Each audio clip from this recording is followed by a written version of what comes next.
Authority of the Office of Attorney General. Move passage. Mr. Speaker, Ms. Jones, for what purpose? will the gentleman yield for questions? Will the gentleman yield for questions? Sure, I'd be happy to. Gentleman yields. Chair Shaheen, would you agree that we, the legislature, pass laws for people to follow? Yes, I would agree with that. And didn't the Texas Court of Criminal Appeals, the highest criminal court in this state, say the Attorney General has no independent authority to prosecute criminal cases? They said in the Stevens case, if that's what you're referring to, that their bill that was passed several sessions ago was flawed and unconstitutional because there was concurrent jurisdiction in the bill that was passed. So isn't this bill a direct attempt to sidestep State v. Stevens, even though the court made it clear that only local prosecutors have that power under our Constitution? No, ma'am, it's not. It addresses the issues, the very issues that the Stevens case brought up. So the bill is constitutional. Which is why they remanded that case, because it is unconstitutional. And does the author believe the legislature can override a constitutional ruling from our highest criminal court just because it doesn't like the outcome? Again, man, House Bill 5138 takes the issues from the opinion and is crafted to address the concerns in the Stevens case. All right, and if the Attorney General could prosecute without a DA's request, wouldn't that violate the separation of powers and concentrate too much power in one office? I'm sorry, I didn't hear the very I first said part. if the Attorney General Yeah.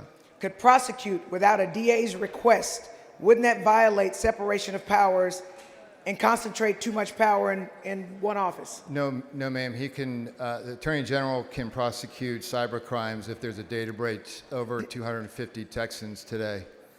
Did not the Attorney General talk about the separation of powers in the Stevens case?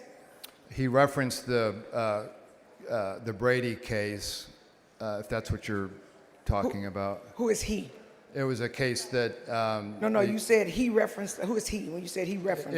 It was a case that was when the Attorney General was defending the legislation in front of the Criminal Court of Appeals. So, but what did the Criminal Court of Appeals say?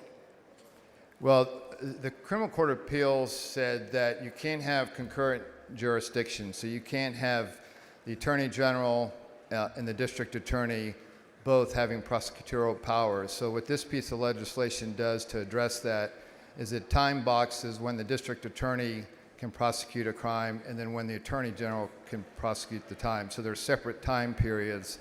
So it addresses the concern in the Stevens case that you're referencing. And so in State v. Stevens, the Texas Court of Criminal Appeals addressed the constitutionality of the Attorney General's authority to prosecute election-related offenses under Texas Election Code, Section 273.021. Would you agree with me on that?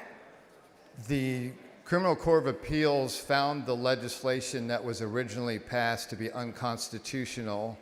And so what this piece of legislation does before the body today is it addresses the concerns in the Stevens opinion.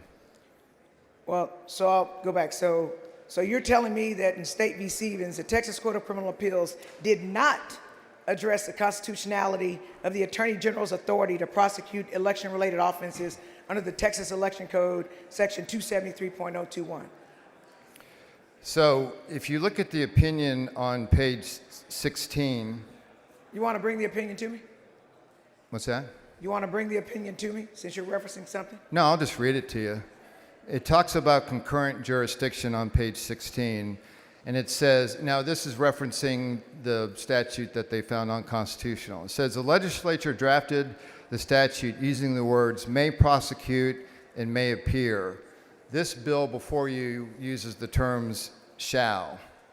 And then on page 19 of the opinion, it says any attempt to overlap the Attorney General's constitutional duties with a county or district attorney is unconstitutional. So that's why you have the time box. So the first 6 months, the district attorney can prosecute. If the district attorney decides not to, then the Attorney General can step in.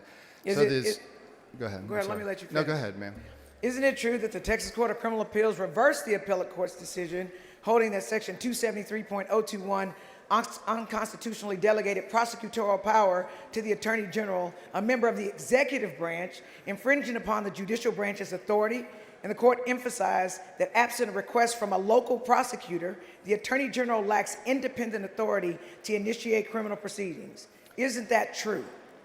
The Criminal Court of Appeals did find the original statute unconstitutional, so that's why this piece of legislation is drafted the way it is. No, it actually did find it unconstitutional, which is why they struck down one of the counts, reversed it, because Yeah. they said that it's infringing on the judicial branch's authority. But in any case, I move on. Okay. And the State versus Stevens was decided by Republican judges, right? You talking about there's a majority The of Texas Republicans? Court, yes, the Texas Court of Criminal there's a Appeals. majority of Republican Okay. judges, yeah.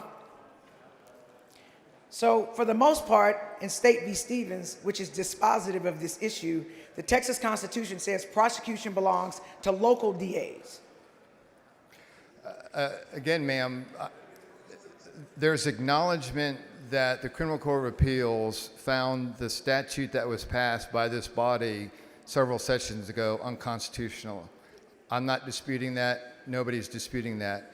What I'm attempting to articulate is House Bill 5138 addresses the constitutional issues that the Criminal Court of Appeals called out in their opinion, and that's why 5138 is constitutional and will survive potential challenges. And also, isn't it true that in State v. Stevens, it's significant because it underscores the constitutional limits on the Attorney General's authority in Texas, particularly concerning the prosecution's election-related offenses, which I believe speaks directly to this bill.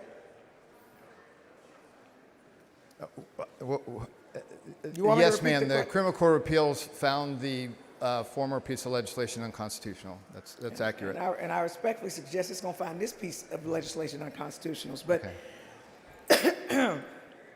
And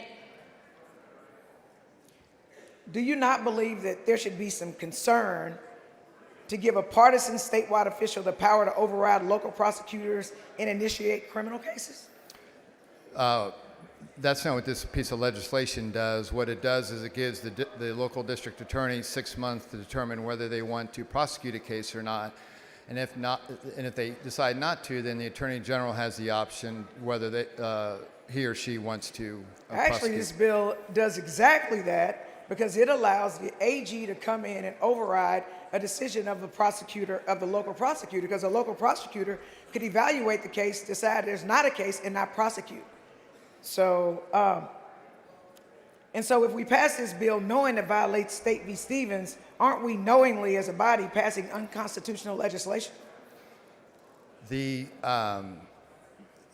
House Bill 5138, again, reflects the opinion from the Stevens case and will be found to be constitutional. It took the issues with respect to concurrent jurisdiction and it addresses that. Are you I'm just curious, are you a lawyer? No, ma'am. Okay, all right. So I stand by what I said before. I believe the Texas Court of Criminal Appeals Okay. will absolutely strike this down as unconstitutional if we use it. But let's move Okay. on.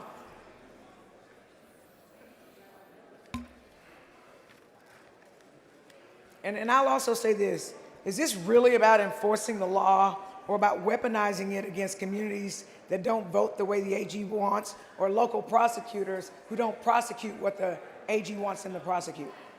It addresses the concern of election law being violated in our state.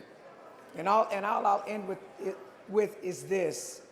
This is so that this body knows with eyes wide open that State v. Stevens, the concerns there are still concerns here. And if this bill indeed passed, it's absolutely unconstitutional. I'm certain somebody's going to sue, and the Texas Court of Criminal Appeals is going to come up with the same decision that it made before. But thank you. Thank you, ma'am. I move passage.